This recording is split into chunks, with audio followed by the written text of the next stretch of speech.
Good evening. My name is Erich Schoeman. I'm a clinical psychologist and I am the manager and founder of Matters of the Soul. Now, with Matters of the Soul, what we aim to do is to help to develop your emotional intelligence through Christian media psychology content. So it's Christian psychology content, and I'm trying to help to develop you and to restore some of the hurts and to empower you to live a life that is what God really wants for you in Jesus Christ. Now, as you can hear, I'm a Christian and this is a ministry, but I'm also a practicing clinical psychologist. And there have been lots of difficulties for me in trying to find a bridge between these sometimes opposing worldviews. So tonight we are going to talk about trauma, understanding traumatic experiences. And within the next program, we're going to talk about how to manage those experiences. So tonight I'm going to deal with some secular views on trauma, but I'm also going to offer a biblical perspective on it, but not as thorough as I will in another program. So this will just start to delve into it briefly. But so we will deal tonight on some of the definitions that you'll find on emotional and psychological trauma. What can you expect if you've been through a traumatic experience? What is PTSD? Would you know if you have PTSD? How common is it? And those things, and what the treatments and those things we will look at as well, just briefly. But some of those things are actually also for the next program. Okay, so let's kick off and talk about emotional trauma. Now, traumatic experiences are something that I think not one of us have not experienced something that can be labeled as traumatic. So, and we all live in this world where suffering and evil and bad things happen daily. They don't happen daily to all of us all the time. That's also important to note, but they do happen. And occasionally we come across events that are hugely impactful and that affect us. And then we are sometimes struck by these symptoms and by the effects that they have on us. And it's difficult to sometimes then function. But I'm going to try to offer hope for you through the information that I'm going to look at. So let's look at some of the definitions. Okay, what is emotional psychological trauma? It's the result of extraordinarily stressful events that shatter your sense of security, making you feel helpless in a dangerous world, leaving you struggling with upsetting emotions, memories, anxiety, things that struggle to go away. It may leave you numb, disconnected, unable to trust other people. It can even leave you immobilized and deeply affected or impacted. I like the word impacted because it's almost like you're in a physical, let's say a traffic collision or a serious motor vehicle accident, and your body is impacted by the accident. Now, similarly, what psychology would like to say is that our psyche or emotional beings, our mind, our mental well-being can be affected or impacted by events. But now, I must be honest with you, there are varying schools on this within psychology and within biblical counseling, like Christian counseling circles. There are also views. So we have a lot of different schools on this. And I'm going to try and just give you a balanced, integrated view as much as possible. So one of the main things here is that a traumatic event usually involves a threat to your life or safety. It may make you feel overwhelmed and isolated, but it doesn't have to involve physical trauma or physical harm. It doesn't have to. So it's an emotional, psychological event. Sometimes it can be lots of things, but it's usually a subjective experience of the event. Usually the more frightened and helpless you feel, the more likely you to be traumatized. Now, the research says that not everybody is traumatized. In fact, not a lot of people develop PTSD as compared to how many people actually go through traumatic events. Lots of people process those events and are able to function without the help of clinical work or interventions from psychology or counselors. So a lot of people can work with that, but it is when those things keep on bothering you and you struggle that help is needed. Now, for a Christian, we don't separate God here and your life is here. Christ lives in us. In him we live, we move, we have our being, as the verse in Corinthians says. So we live with the word of God. We live within a worldview of the word of God, which directly affects how we view suffering and traumatic experiences, which, as the psychology research shows, the more resilient you are, the less likely you are probably to be overwhelmed, frightened, helpless. They even talk about stress inoculation therapy, meaning to prepare you, to buffer you, to strengthen you for stressful experiences before they happen, before they even, like you're prepared to go to war kind of thing. And the stronger you are psychologically and mentally, the more your mental toughness develops, the more you're able to address that and to be stronger.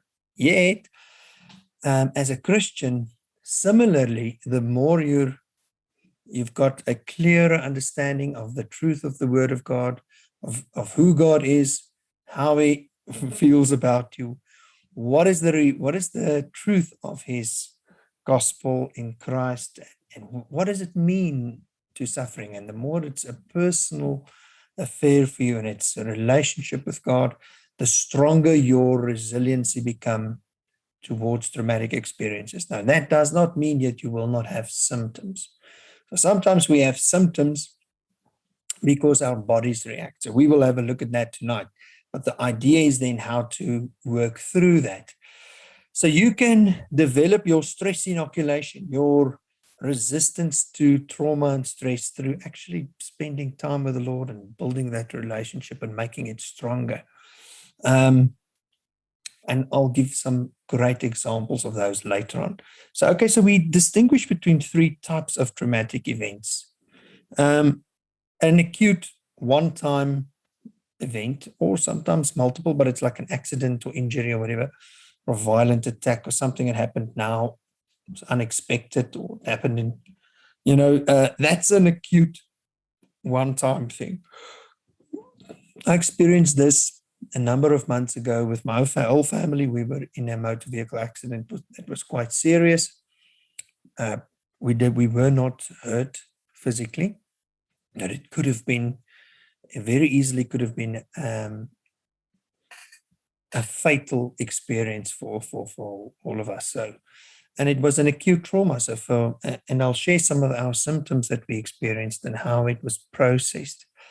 Then you get chronic trauma. That's the ongoing, relentless stress, like the long-lasting, living in a crime-ridden neighborhood, battling life-threatening illnesses, longer-lasting, repetitive events, bullying, domestic violence, childhood neglect, those things, chronic trauma. And they can develop into complex trauma, like complex stress disorder. And so it's like not post-traumatic stress disorder, it's complex traumatic stress disorder. So it can develop, like, because of multiple traumatic events over years, that people can develop those. Not will develop those, could develop those. It's important, and I think that's one of the distinctions that I'm going to show tonight, is that it's not to say that you will develop PTSD, but it is okay if you have symptoms of trauma, and that's normal. So we just need to realize that we are living in this world, and we even have some biblical figures that have experienced symptoms of depression and anxiety and those things, and fear, which are related to trauma and traumatic events or anticipated trauma. So we have lots of biblical examples of people going through tough times and feeling it, but then how they dealt with it was the difference, how they understood it, how they framed it up.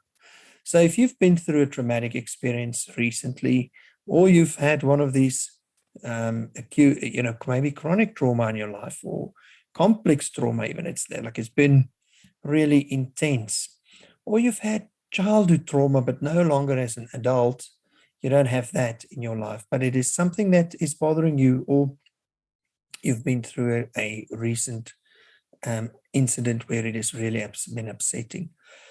And it's important to, as we go through tonight, maybe recognize some of the things that you are dealing with, some of the symptoms, and to just to help this. The idea here is to help you to understand yourself and to understand that you are normal. You're living in a world that has lots of unexpected events.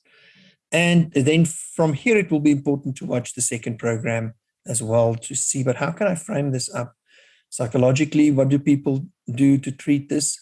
But then biblically as well, how do we help you as a Christian to view this? And if you're not a Christian, welcome. It's great that you're here.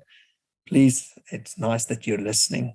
May this also be helpful to you. And then a secondary trauma is something that I'm exposed to. Vicarious trauma is a person that may develop symptoms from close contact with somebody who has experienced a traumatic event. So whether it's the police, or they are in direct contact, or they work with victims, emergency responders, counselors, psychologists, we even family members as well. And sometimes those symptoms that we experience mirror the symptoms of PTSD. And I find that with myself, emotional work has a strong effect, and I can sometimes also have some of those memories of some of my clients, just the content that they were dealing with, the events that happened in their lives that just so upsetting sometimes. But then how do I deal with it as well, from a psychological point of view, but also as a Christian? Okay, so what has happened here, healing is possible. And one of the beautiful things for me is that Christ himself promises healing in the sense of a relationship with him and with God the Father through him. And in that relationship lies a lot of healing. So we'll go to that a bit later. Okay, causes of trauma. So there are some research now in North America, has lots of lack of research, but they estimate that 60 to 75% of people have experienced a traumatic event. And I'm just going to list some possible events that might be traumatic for you. Crime, like we have in South Africa, armed robbery, hijacking, or like they say in the US, carjacking, something ordinary here.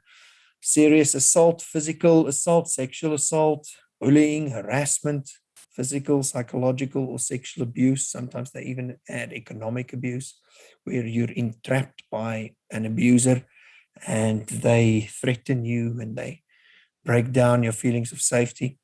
Sometimes people have traumatic childbirths with children, near deaths, life-threatening illnesses, sudden loss of a loved one, or the loss of a loved one. Doesn't have to be sudden. We've experienced 8 losses in our family and friendship circles in the last 2 years. So we see the grieving process, and again, how we work with that through the Lord.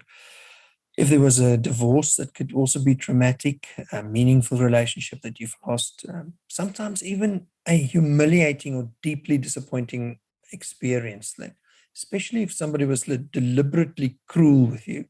It can also be an event that can be traumatic, that meaning it's upsetting, it's shaking, it breaks your sense of trust and safety with people. Sometimes surgery, invasive surgery, especially in the first 3 years of life, where it is, you don't know, you just grow up with this. And then other events like being kidnapped, or bigger stuff like terrorism or natural disasters. People are sometimes exposed to that. Or sometimes unnatural disasters like airplane accidents, like my traffic collision, or in a really serious one, war.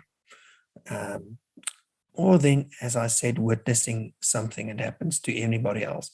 And these days, we are to a degree exposed to trauma as well through the news. we all have access to a whole lot of visual images and auditory events like videos. You can see and hear other people's trauma. And it's like the 9/11 attacks. Everybody saw it on the television, or most people, and you can even now go and Google it and see it again and relive it. You can go through movies. So you can relive traumatic events or see traumatic events and be exposed to them.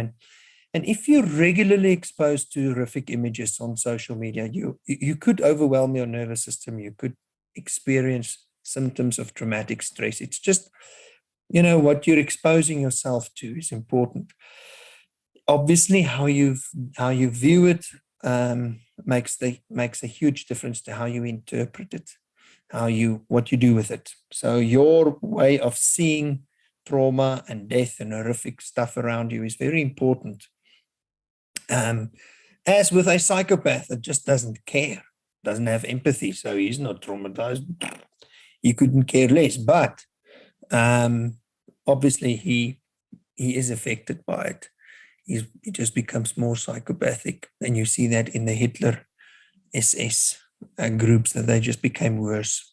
But at some point, so the point is, you can be impacted by what you see and hear, especially on media. But and that might be upsetting. I remember watching some movies that was really upsetting, some of the things that I saw. And I know some people say, yeah, well, I'm not a sensitive viewer, I don't care. It might be so, it's part of it. But do remember that you cannot sit in the sun. Some people burn quicker than others. But eventually we all have some sun damage, from just sitting in the sun and being exposed. And then some people have childhood trauma. And we just need to know that childhood trauma, it's like, because some people come to me in therapy and they say, listen, Erich, I've got trauma from my childhood. It's not happening anymore. It's not in my life, but it affected me. I just want to know what to do with it, or it is still affecting me. I just want to mention that it's not really the focus of what we're doing here tonight, but it's to give you an idea of what is usually traumatic to a child. Is an unstable and unsafe environment, especially physically and psychologically, and it can even be spiritually. An unstable and unsafe environment. Separation from a parent, so the main caregivers, the people who provide safety and love. If they're separated from them, they're alone, they're afraid. And serious illness, where it affects the child, like we said, intrusive medical procedures, and then obviously abuse, physical, sexual, verbal abuse directly towards them. The unstable environment might just be the parents, or financially unstable, or whatever it is that creates a lot of uncertainty, and then domestic violence that does that as well, and neglect. It is not to say that it will result in severe and long-lasting effects as well. Some people, it's again how you process it.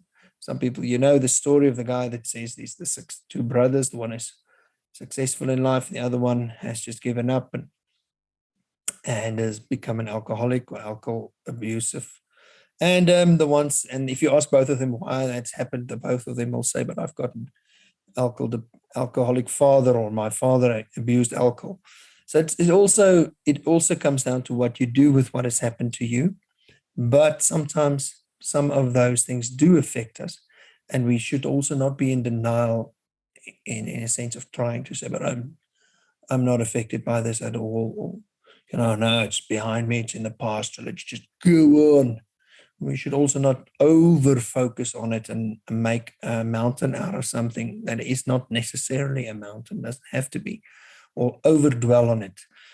So it's important to just realize how it's affected you. What has it done? What is God doing in the midst of that? And how is God using that? Because he's redemptive. The Lord is forever redeeming. He is amazing. So in my own life, my own childhood negative experiences, emotional hurts, psychological hurts, the exposure, some of those things that genuinely affect me. And I had to face them and deal with them, and especially deal with how they made me think about myself and trusting other people, because it did affect my level of trust And then I found healing in very good Christian relationships where I could learn to trust again. And that the Lord really helped me there. But it's not to say that it is going to damage you, but it is how you deal with what is there in your life. Okay, so if it's really not resolved, or you've just neglected all of it, or maybe you're suppressing it, then maybe you might carry a sense of fear or helplessness or trust issues into your adulthood, even some self-esteem issues. Lots of stuff to be said there. But it's not to say that it cannot be dealt with. There are lots of things that you can do to overcome the pain, go through levels, stages of forgiveness, and dealing with the effect on how you see yourself and how you see others and how you see God, and learning to trust God again and to trust people and to regain that emotional balance and who you are and what you are here for in the world. And that's where the Lord is so good, because he offers worth and he offers value. You've always got value. And there's lots of wonderful answers in the word as well. Okay, so let's look at some symptoms of trauma, psychological trauma specifically. What are the symptoms? So, okay, you've been through a traumatic experience. It's not to say that you are going to have symptoms. You must have these symptoms, otherwise you're not. No, that's not the idea. The idea is that recognize some of these things if you've been through some trauma, and it will just show you that you're normal. You were sitting in the sun and the sun burnt you or whatever. So we all react in diverse ways. It's also to experience that we don't all react the same. Some of us react differently. And it's not really a right or wrong way to react, because some of those reactions are natural, and I'll show some of the biological reasons for that. So we don't want to just judge people and say, but those ones don't react right and those ones react wrong. I think the common phrase that you'll find in some of the research is your responses are normal reactions to abnormal circumstances. And I think that's quite true, normal reactions to abnormal circumstances, because I've not had, that was the first major traffic collision that I've had in years. So that happened earlier this year, and it was huge, and it did affect me, but I've not had lots of traffic collisions all the time. Every day there's a major accident. No, it's abnormal circumstances. It doesn't happen frequently and often. And some individuals may clearly display some criteria, that they will say this is PTSD or some of those things, but it's not to say that this is a common thing that you will now develop PTSD if you've been through this trauma. So you better do those things. So the research has come through, and I'll show some of the ideas there. That research has shown that, you've all developed stress coping mechanisms and techniques, and some of them work better than others. And you've developed resiliency as well as in your relationship with the Lord to work through traumatic and difficult experiences, to rely on him, to understand him, to learn to trust him even if you don't understand his ways. And I'm not saying how he causes stuff. Well, that's a theological debate. I'm talking about working with the Lord through those things. But sometimes you might experience some of these symptoms, like what we call brief subclinical symptoms, that does not fall within the diagnostic criteria. But some of the effects on you can be very subtle. It can also develop very gradually, or it can just be all over the show, outright, impactful. Okay, so it depends on a lot of factors on how you're going to be affected. Some of us just, it's your characteristics that depends on, okay, something's happened here. How you're going to respond depends also on your temperament, your psychological resiliency, if you've got a history of mental disorders. Have you ever had depression and anxiety seriously or not? Have you had lots of history of traumatic experiences? Maybe a similar thing. How have you developed coping skills, your view of suffering, the Lord? What do you do with stress? Do you go to the Lord? Do you rely on him? Do you understand the value of the truth? Do you use your faith? Is your faith active? Because God's not just there and you're here. There's interaction. You see that with how Jesus came to show people, but God is here. His kingdom is here. It's relevant. He's not just there to comfort you. He's there to make changes as well. And I'm not saying he's going to change everything back. Heaven is coming into your life now. It's going to be all suffering is gone. No. But I'm saying that you can trust God. And I see it in my own life that the Lord does miracles and he shows himself strong. And then, so your characteristics will depend on how you're going to react. And the types of event will also depend on it, because sometimes some events are very intrusive. How old you are, in what country this happened, what is it that happened, how you've learned to cope, all those things. So the kind of event makes a difference, and the meaning of the trauma. Who hurt you? Why did they hurt you? How did you understand this trauma? The spiritual meaning of the trauma, where's God in this, all those things. And then other cultural factors will also affect, so we'll call it social or cultural factors. Like if you've been raped in some cultures, you might be now shamed, or you might not be ready for marriage, or impure, or some kind of things like that. So it depends on what is left with you there. But there again, the biblical model makes a huge difference. Okay, so you have natural responses. So let's have a look again. What is happening in your body? That I think is very important. And we will discuss that now. So we're going to look at the symptoms. We first of all going to look at the emotional symptoms, psychological, and we'll look at your thinking symptoms and your physical symptoms. And we're going to cover some of those things. So obviously the first symptom is shock. You'll be in shock, most probably. You might experience some denial, maybe some disbelief. I couldn't believe this happened. Maybe some anger. I was angry right after the accident. I was angry at the person who I was angry. I had intense anger at him. I calmed down. It didn't take long, but I was upset because I saw the guy coming, and he didn't see me. I think he was on his phone. Any case, but I was angry at that. It's part of my temperament. You might have irritability, mood swings. So temporarily, you might lose control of your emotions. You might have inappropriate emotional reactions. And I'm saying these are normal things, even for Christians. You might feel anxious, fear, some panic. You might even have guilt, shame. You might even blame yourself. Now, this is post the event. You feel sad, hopeless. Maybe you feel disconnected, numb. We will even talk about dissociation. That means you feel disconnected from the memory or from yourself or others or the world. You dissociate. You take the emotion and the memory apart from each other. In severe cases, it develops into dissociative identity disorder, where memories and emotions are separated and they become personalities, ways to cope with those kinds of intense feelings. You might blunt your feelings, or you might the opposite, feel overwhelmed.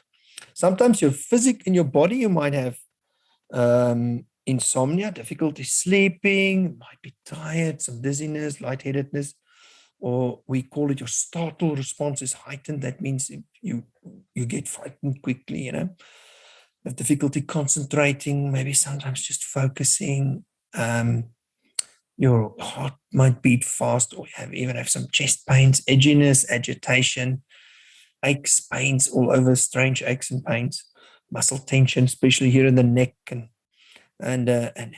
shoulders, clenching teeth, or thirst. You might be thirsty, and some breathing problems as well. So, tension in your chest. So people have that. And then you have cognitive symptoms, like thinking symptoms. We call it some people have confusion right after it, and for a while it connects with disbelief and difficulty, like concentrating and making decisions, or remembering things. Like memory is messed up with that first part, just people, places. It's just feeling overwhelmed. Your mind is overwhelmed, solving problems right there.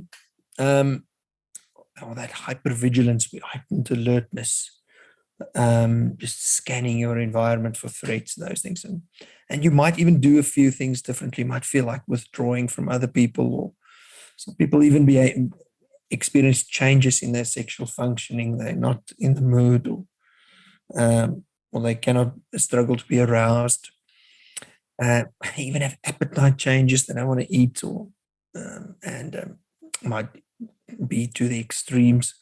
Or even how they talk. They might feel like talking softly, or they might have this aggressiveness to them, or they might be more active or passive than usual. They're either pacing or they're passive and withdrawing.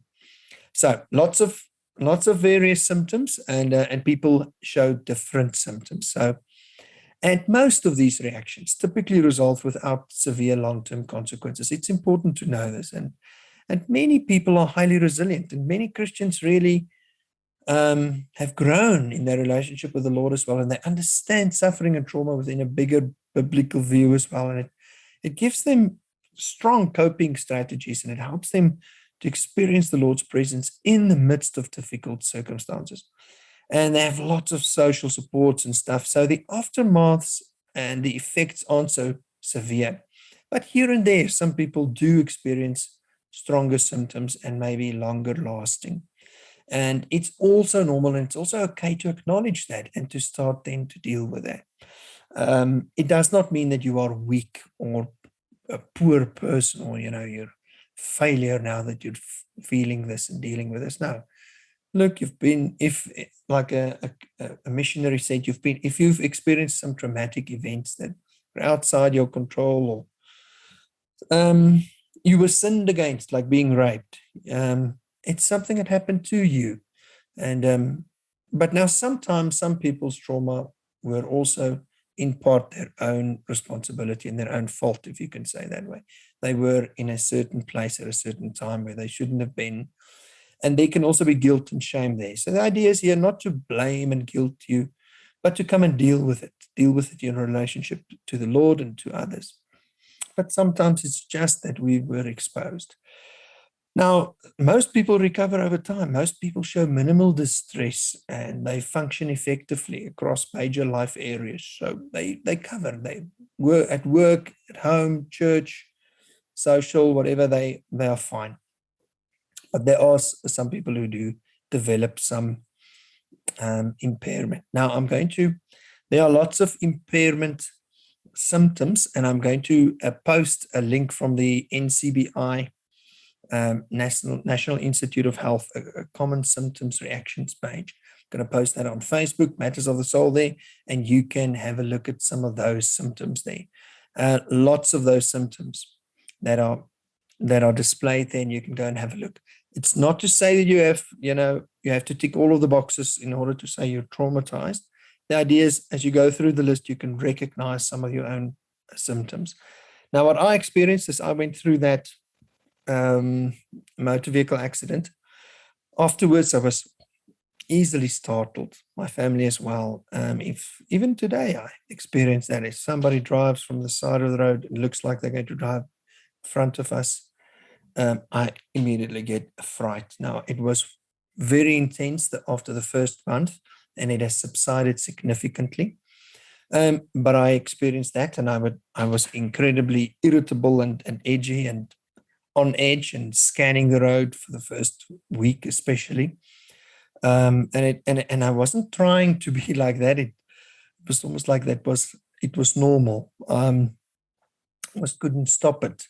So I recognized my own symptoms, and from there I'll explain later on how it was dealt with. Now, sometimes the emotions are in two extremes. Maybe you're overwhelmed or underwhelmed, you're numbed. So you can be on this continuum of emotional expression. It's obviously then that means any expression is almost possible, but usually it goes to these two extremes of the continuum. The idea is to help you find an optimal level of emotion management. How do you deal with emotions? How do you deal with the thinking? What do you deal with the beliefs? How do you deal with it in your relationship to the Lord? What is the Lord doing now? What is the Lord working here? What is he doing? So all those things. Okay, so the idea with treatment will be to help you to work with your emotions from a psychological point of view. They just want you to help you sort you out, that you regulate your emotions without doing stupid stuff, without doing stuff that hurts you or others, to learn coping skills, to learn to tolerate those difficult emotions, distressing stuff. But also, as a Christian counselor, you'd like to bring in the biblical worldview and help people to bring this into the word. Okay, so you get the emotional overwhelming, where there's what we call emotion regulation problems. That's where you difficulty regulating your emotions, or then numbing, where it's also where you're so detached from your feelings. Now, me and my wife usually experience it differently. I would go into expressing a lot of emotion the first day, and she would be numb the first day after such an event. We've seen it a number of times where we were in a traumatic event together. We were in an armed robbery as well, where we, presented those that way, but we both dealt with it in different ways, and we're here and we're functioning. Okay, so just for you to also know that it is common to have some physical symptoms as well, like all those physical symptoms are also common: sleeping problems, digestive problems, those things. Maybe some people even have skin rashes or any of those stress symptoms. Okay, so it's important to know that but they usually settle quite quickly. Now, what happens in your brain? This is quite important for you to know that your brain is rigged in a certain way and it's designed in a way to protect you from distressing events. And so that when you go through a distressing event, your brain is actually learning, and it is learning on what is happening now, and what should I do with this. So, and there's lots of stuff. There's a nice Dr. Daniel Siegel. You can go and look at his hand model of the brain, where he covers 3 areas: the brain stem, he says, and then the limbic system, that's the emotional system, and then the overwhelming, the overflowing cerebral cortex of the brain, the outer part of the brain. So he explains neurology in this way. And so it's a nice way to see that what area of your brain is managing what in just to understand that as a difficult experience is happening, your spinal cord sends lots of information from the sense organs to the brain here, and then it goes to the limbic system in the middle of the brain, there, down there, that controls the emotions, that helps you to form memories. But then what happens is when you're in a distressing event, it goes to 3 parts of the limbic system. It actually doesn't store memories very well and learn from it. What happens there's almost like a distress signal that goes off in the limbic system that says there's lots of trouble here. We were in the house, we heard certain noises, and then a lion came running from the house into our garden or whatever. We were there, and there was a lion in our house, or whatever it is. I think that was 5,000 years ago. But the point being that you heard something, or something happened there, and then something bad happened. And then what happens with your brain is that your brain stores that event to say, the next time you hear that kind of noise, you've got to watch out. A lion might be there, or the bushes are rustling, and a lion jumped out. And now the next time the bush is rustling, you're going to be afraid that a lion will jump out. So your brain is then struggling to go and store that memory and to use it and to make decisions with it. So your limbic system, just to give you some idea of what is going on in your emotional system of the brain, and there's the hippocampus, the amygdala, and the hypothalamus. Now you can see this in our stress videos as well. I think Dr. Siegel explains this very well. But it's important just for you to know that your brain tries to take some of these information that's coming at it, and the system is trying to say, look, this is information that's coming in. We've got to form a memory here and make decisions about it. But when there's a stressful event, then suddenly it bypasses some of the memory storing events, and it just goes to run, fight, flight, and freeze, and then the autonomous stress response happens. And usually your hippocampus works with taking short-term memories and making it long-term memories, but this area shuts down during stressful situations so that your short-term memories don't become long-term memories. And and the amygdala actually covers two parts. It looks like an almond, and that evaluates all these incoming stimuli and says, because that's the early warning system that says, ooh, it has to prep the body almost, to get out of the danger. And the hypothalamus is a small little part that's very busy. It gets all the information from all the little cameras around your house. Amygdala is the sensors and the beams around your house, and the hypothalamus gets all of the information from all of the skin and the temperature, digestion, hearing, smell, whatever sight, and then uses it. And the top of the brain, the cerebral cortex, is also the linear logic where you think about things. But now in fight or flight, what happens is there's a skip. Short-term memories are there, and they linger, and they're connected with emotion, and you just got to get away and handle problems. But then usually after a while, people experience that there was difficulty resolving those emotions, and the emotions linger, and the memories are not stored. So what we then help is for the brain to store those traumatic memories. Now, sometimes right after a traumatic event, we talk about acute stress disorder. And that is usually right just after the event, as it is then with the name, acute. And it is saying that you've just been through, or they will say acute anxiety or acute stress. You've just had this bad experience, and it's the normal reactions. Symptoms, they say, occur between 3 days and 1 month, but I mean, I had some symptoms on the same day.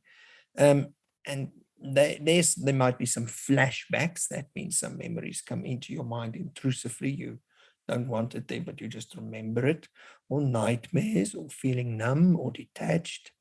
And it might affect you and distress you. But it's not to say that you have acute stress disorder right after a stressful event. You might just have some of the traumatic symptoms. But it's not to say it's a disorder, because that means it is affecting how you're coping with your life.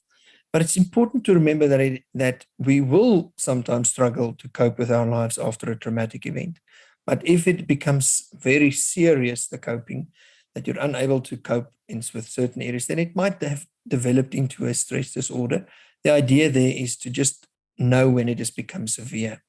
If there's also another disorder, adjustment disorder, it's also in response to stressful life events. It's usually when a person, there's a stressor that is overwhelming the person, and it's the emotional or the behavioral symptoms that they show are more intense and more severe than what you would reasonably expect from a person who goes through that kind of event.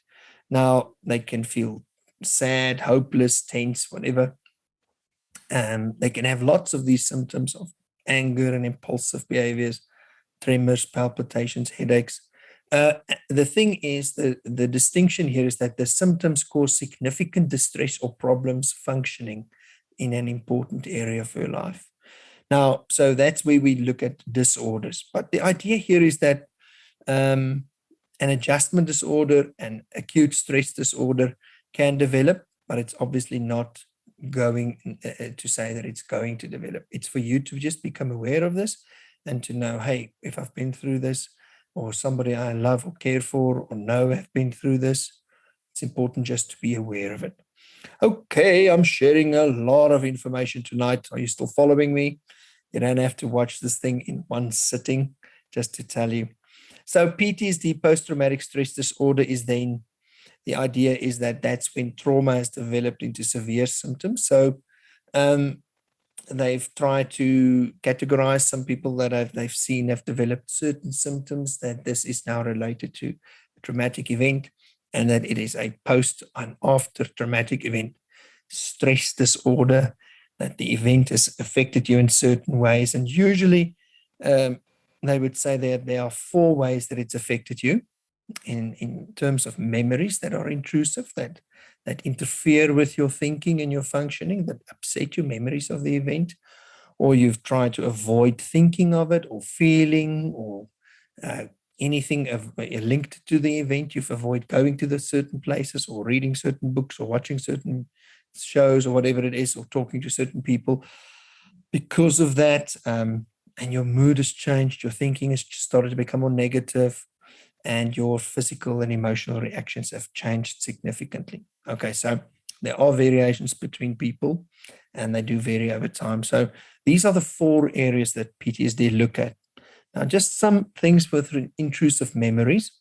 They are usually quite distressing and they are reliving the event in some way, some part of the event. They can manifest in dreams or nightmares that are quite upsetting. You see that in the movies. And severe emotional distress or physical reactions to something that reminds you of the traumatic event. So like some triggers, something that triggers something and you have a strong reaction to that. It might be, I had a friend who saw an advert it was an advert, something there reminded him and just brought the memory to the forefront. And it was quite distressing for him. Emotionally overwhelmed him in that moment. And then the second part, avoiding some things. It might be that you don't want to talk about it, think about it. You avoid places, activities, or people. PAP, places, activities, or people that remind you. And the negative changes in your mood and thinking. Now, again, listen, some of these symptoms you might say, but hey, I have those, but do I have PTSD? Well, look at that just now. So symptoms of negative changes in your thinking may be, it's negative thoughts about yourself, other people, or the world. But it's like severely negative. You fall into a groove or a rut, or something that it has become a way of approaching your world. It's not just the odd negative thought. It is the approach to your world that has changed, the general approach. Hopelessness about the future. You don't really have hope that things might change, or you become negative about certain things. And it is maybe attached now to your family's future, the country's future, politics, whatever. And then some memory problems, not remembering important aspects of the event, but there's also some biology to that, as your brain also tries to sometimes stop certain memories from forming, as you've heard. Some short-term memory that forms into long-term memory is disrupted. but your mind has still viewed it. It's also like your body that creates endorphins natural endorphins after an injury. Your mind also tries to do that by protecting you from certain stimuli in your brain from forming long-term memories. It's just when it manifests now. So what we look at now is your functioning in the here and now. Are you functioning? Are you able to have close relationships function? That's the important part on whether it is disruptive or not. And do you feel detached? Can you maintain close relationships? They have difficulty with that, usually lack interest in activities that they once enjoyed. But it's like more on the severe side, and the positive emotions aren't so frequently experienced. They've got difficulty feeling that they haven't felt that. They would say to me that they hold their children and they just, it's as if they don't connect with those emotions. They have the numbness. And then changes in those physical and emotional reactions may also show that they're easily startled, like I said, frightened, being always on guard. So you can just see all of those stress symptoms are more permanently there. So it's just that it's just manifesting for a longer period of time and on a more intense basis. Trouble sleeping, concentrating, irritability, angry outbursts, aggressive things, overwhelming guilt or shame, especially if they've been responsible for some part of it. And then some children also have symptoms of this, where they say they fear for being separated of their parents. Sometimes they regress, they lose some of their acquired skills, like toilet training or so, and they go back to certain earlier stages of development. Even some adults might experience that as well. They also have sleeping problems, regular bedwetting, soiling themselves, enuresis, encopresis, those things are nocturnal. They might become somber, compulsive play in which those themes of trauma are repeated. might have new fears and anxieties, things that I fear of monsters, or they'll talk about those things, or acting out that you can see in how they play with others as well, or what stories they tell or drawings they make. And then some strange aches or pains that have no real medical cause, or strange emotional outbursts. And similar to adults, they just don't have the cognition to sometimes to deal with that. So there are also certain things. So the question here is, if you've witnessed traumatic events or life-threatening events, and it made you feel intensely afraid, horrified, or helpless. So if they want you to tick at least 3 of these points, and you have trouble to get those things out of your mind, you startle easily, all those symptoms, if you find 3 or more of the bigger of those symptoms, but I would say a bit more, they say 3 or more, but something that is, again, disturbing for you, and it is where you go out of your way to avoid people and activities that specifically related to that event, and you can't get it out of your mind, you have trouble falling asleep, you really have lots of trouble. So you see it's more intense, and it's lasted for more than a month, and sometimes the event happened years ago, but the symptoms are now appearing, and it's making your functioning difficult. If you can say yes to those things, then yes, and to at least 3 of those severe symptoms, on those areas, at least a number of them, then you can say, okay, I might have PTSD. But the idea is here not to label you and diagnose you. The idea is to say, I've been through a traumatic event. I'm struggling with processing it. I just need help to process it. I'd like to say to people, you are now PTSD. No. Some people are at risk to develop PTSD, especially if they've been traumatized earlier in life. Like I said, some depression or anxiety disorders, or some abusive past as well, or substance abuse, and those things. It's also important for you to know that that these symptoms mostly do go away, and we actually experience a number of stressors in our lives every day, and the Lord really uses that. But when should you go for professional help? If those things are disturbing to you, you have trouble getting your life back under control, and you might even have some suicidal thoughts, then it's important to reach out for help. Okay, so these symptoms that I've given you now, and all of them are important in understanding how trauma affects you. Now, I'd like you to I'm going to talk to you next time about how to deal with this, how to manage with this. And I'm also going to give you a thorough biblical approach to this. I just want to leave you with some Christian thoughts on this, because it's important, as we go through trauma and we have difficulty, we might experience a lot of questions from and we don't always understand this. And one of the things that Christian apologetics deal with is suffering. Why do we go through suffering? Why do we go through trauma?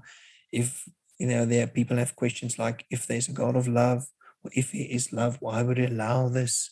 Why do we go through this? So it's important to address those things as well. And I'm not the full expert on those, so I'm also going to cite and to refer you to some other experts. But it's important to remember, when you look at the gospel, that the Lord Himself, Jesus, came and suffered on our behalf. The consequences of our sin, the effects of our sin on Himself. He took it on Himself, took punishment for sin on Himself. He came and brought us back from the sinful state of rebellion against God and His loving kingdom. But the world is still in suffering. There's still lots of sin in the world. So we are in this world, but there's lots of suffering out there, and that it's affecting us. But the Lord has gone through that suffering, and He is now coming to live inside of you in Christ. If He lives there by faith through the Holy Spirit, and He redeems you, He brings His word to you, His kingdom, and He lives through you, and He uses bad experiences. He redeems it, in a sense. He uses it for his glory, for his good, for his kingdom, for his purposes. He makes you more like Jesus. He brings his kingdom of heaven through your life, through bad experiences. And sometimes he even uses bad experiences to help people reconcile with him. The point is that God shows that he is love and that he is good, that the trauma and the sin and the bad things that we go through don't have the last word. And it's not what he promises for eternity for Christians. He says, if you're in Christ, I promise to be with me, and that is in heaven where there's no longer suffering. But when you're here on this earth, the Lord can use that suffering for his good and for his purposes. So it's important to open up your life and to say, Lord, please help me to understand this through your eyes, so that you can use the suffering. And then he promises to be with you, to help you. He says he's close to our broken hearts, also our broken hearts for our sin, for rebelling against him. But then he's also near to us when we're going through difficulty. Hebrews 4 says we have a great high priest who passed through the heavens, Jesus, the Son of God. And he says, let us hold fast to that confession, for we do not have a high priest who is unable to sympathize with our weaknesses. And look, he's gone through all of the temptations and trials. And it says, but one who in every respect has been tempted as we are, yet without sin. So he's been tempted to sin, but he's also gone through lots of suffering and pain. He experiences that. And then it invites you to say, let us then with confidence draw near to the throne of grace, that we may find mercy and grace to help in a time of need. So the Lord invites us. He says, look, I've I've taken the suffering on myself. I'm reconciling you to my Father and to his kingdom. And his kingdom is one of love and restoration and peace and righteousness. And he wants to bring that peace to you. So it's going with the suffering to him. And then we'll look at the kind of questions that we ask to the Lord as well. We also need to ask the right questions, because sometimes we can ask questions that just trip us up. Okay, I've said a lot tonight. So this was about understanding some of the traumatic experiences and just to understanding that you're normal as you go through these things. And next time we're going to look at how do you then manage this practically, physically, psychologically, and spiritually from a Christian worldview. God bless you. Please go and like and subscribe and check out our stuff. If you haven't seen our YouTube channel and our Matters of the Soul website as well. All right. Nice spending time with you. God bless. Goodbye.